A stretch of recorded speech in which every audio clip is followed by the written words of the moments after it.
Al-Quran saja masih banyak perkara yang tidak diketahui penjelasannya. Kita baca saja, kita tengok makna dia saja, tak cari tafsir hadis Nabi SAW yang diajar oleh Nabi SAW, maka kita keliru, jadi keliru, tak tahu penjelasan macam mana. Contoh dia apa? Ayat suruh sembahyang. Wa aqimis salah. Aqimis salah, banyak ayat ni. Dalam Quran banyak sebut aqimus salah, aqimus salah.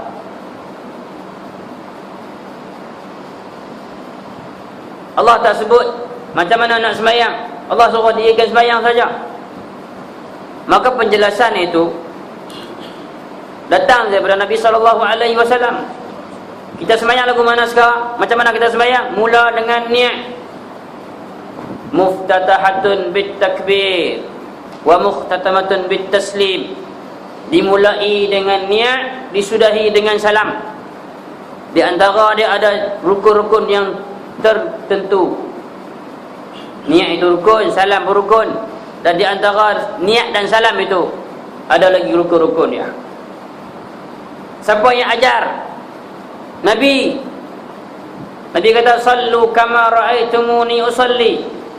Sembahyanglah kamu seperti mana aku sembahyang. Dalam Quran Allah suruh sembahyang saja, aqimis salah. Kalau tak ambil hadis, bagaimana kita nak sembahyang? Pakai niat saja. Ada orang sembahyang pakai niat saja? Tak boleh. Kalau tolak hadis, tak tahu nak sembahyang lagu mana.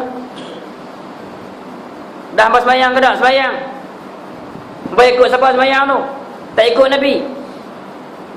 Ini celaru. Al-Quran dan hadis tak boleh kita pisahkan. Cari hadis-hadis yang sahih. Sembahyang bagi betul ikut cara Nabi SAW. Mula dengan niat, lepas tu takbir. Takbir tu masa niat lah. Niat, takbiratul ihram, tu rukun. Fatihah, rukuk, i'tidal, sujud, duduk antara sujud, tahiyat dan sebagainya disudahi dengan salam. Itu Nabi yang tunjuk kepada kita, Nabi yang ajar. Kalau tak ada Nabi, kalaulah kata hadis ini tak berguna, hadis ini tak boleh dipakai, maka habislah kita, tertolaklah Islam kita. Tuan-tuan, tak boleh tolak hadis Nabi. Kalau tolak, habis. Sebaliknya, kalaulah kita hendaklah sedar bahawa teori dan pendapat yang menolak hadis ini adalah kafir. Habis. Habislah iman. Tak ada. Tolak hadis, kafir. Ambil Quran saja, hadis tak pakai, kafir. Ia bukan dari pendapat seorang Muslim yang taat. Orang yang kata hadis ni tak boleh pakai, kena pakai Quran saja, dia kafir. Dia bukan Muslim yang taat kepada Allah Subhanahu Wa Taala. Bahkan dia terkeluar daripada Islam. Maka jangan ada sesiapa yang cuba menunjukkan kepandaian dan membuta tuli. Islam ataupun agama Islam ni tak boleh dinilai dengan logik sahaja. Bukan boleh fikir dengan logik rasional sahaja. Guna akal semata-mata tak boleh. Akal kita ni terbatas pencapaiannya. Kalau berdasarkan kepada logik akal ataupun kekuatan fikiran semata-mata, manusia dia rasa cepat bangga diri. Dia bangga kerana dia cerdik. Orang yang guna akal saja, dia dapat teori apa-apa dengan akal, dengan pemikiran dia. Dia tak gunakan Al-Quran, dia tak berpandukan Al-Quran, tak berpandukan hadis Nabi SAW. Nescaya ada sifat dalam diri dia, sifat apa? Sifat dia bongkak. Sifat dia rasa bangga diri dia, kerana dia lah terhasil kajian-kajian yang ilmiah, kajian-kajian yang dia kaji gunakan akal fikirannya. Orang yang berfikir dengan pendapat dengan mendapat kelulusan akademik yang tertinggi. Contoh, dia ada PhD ataupun sebagainya. Mereka fikir mereka sudah layak untuk memperkatakan tentang Al-Quran, memberikan ulasan-ulasan yang tidak sepatutnya untuk Islam. Teori akal sahaja semata-mata, dia tak ikut hadis Nabi SAW. Dia kaji Quran, dia tak kaji hadis Nabi SAW. Lepas tu dia buat andaian sendiri. Maka orang ini tak boleh pakai dia terkeluar daripada Islam.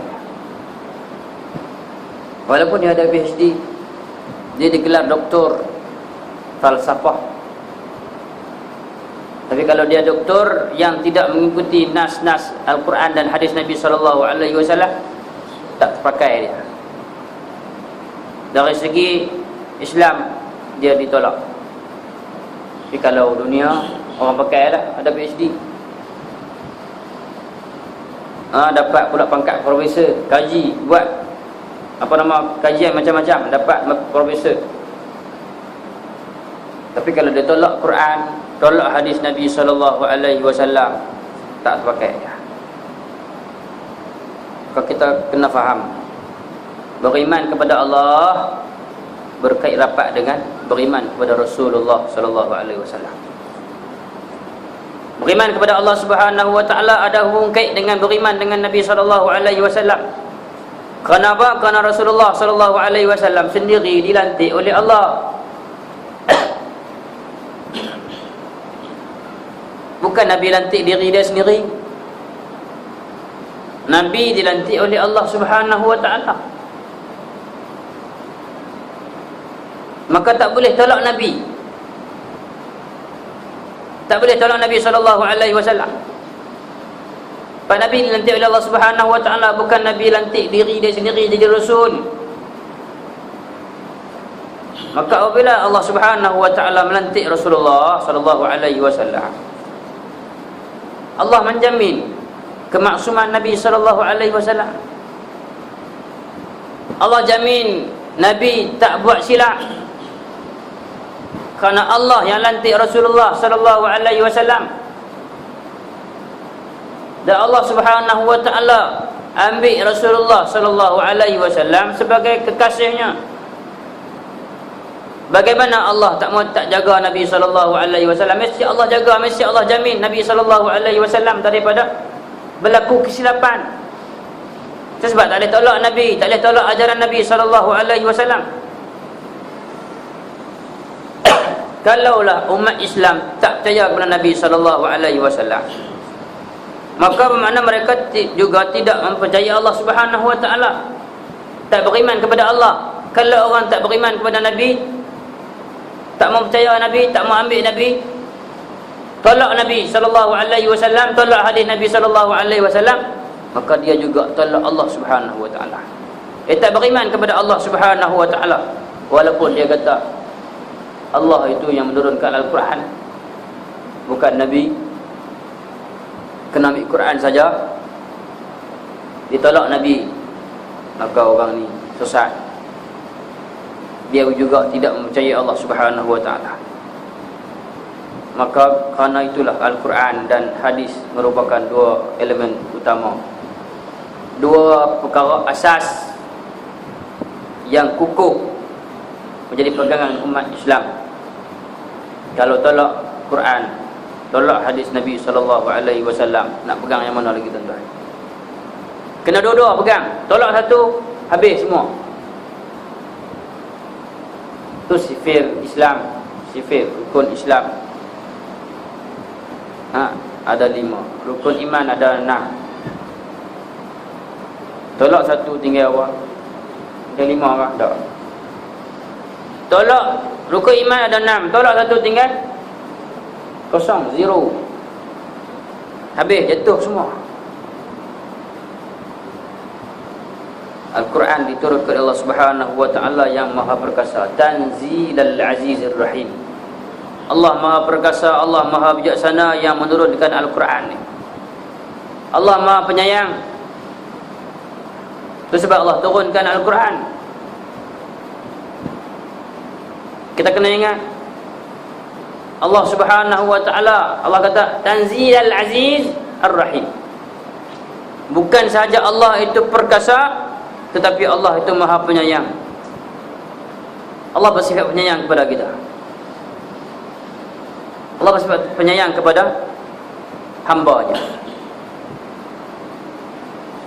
Ada orang bersoal, kalaulah Al-Quran, kalaulah Tuhan itu Maha Penyayang, kalaulah Tuhan itu pengasih, kalaulah Tuhan itu sayang kita, kenapa orang yang mencuri itu dihukum potong tangan?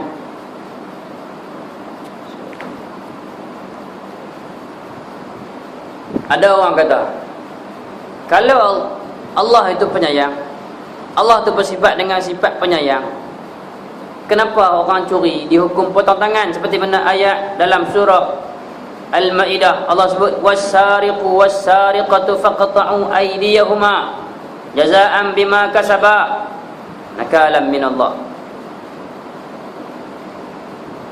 Seorang lelaki dan perempuan yang mencuri, potonglah tangan keduanya.